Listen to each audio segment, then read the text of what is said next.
Donc, la méthode Cluster Post-Set, c'est une méthode qui sert principalement à briser des plateaux de répétition.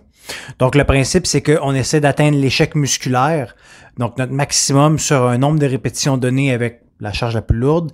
Et ensuite, pour dépasser notre seuil de fatigue, on va incorporer des répétitions en cluster. Donc, une répétition en cluster, ça va être de prendre une pause de 10 à 30 secondes, tout dépendant de l'exercice qu'on vise et de sa complexité, et de faire une répétition supplémentaire. Ensuite, on répète l'exercice le plus de fois possible, donc jusqu'à temps qu'on soit plus capable d'effectuer une répétition complète, même avec la pause en question. Donc, c'est vraiment avantageux comme méthode pour pousser la fatigue musculaire et prendre un load d'une certaine intensité qui nous permettrait de faire un nombre de répétitions X et d'être capable d'en accumuler quelques-unes supplémentaires, ce qui fait en sorte que le threshold sur le groupe musculaire qu'on cible est vraiment très élevé et très activé. Puis ça va faire en sorte que éventuellement ces gains-là vont se transférer et on va devenir plus fort, plus endurant, etc.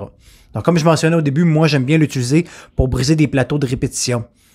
Comme par exemple sur des exercices plus de force relative, comme le chin-up ou le dips, où ce que souvent, en premier lieu, avec les gens, on va avoir un objectif d'un nombre de répétitions.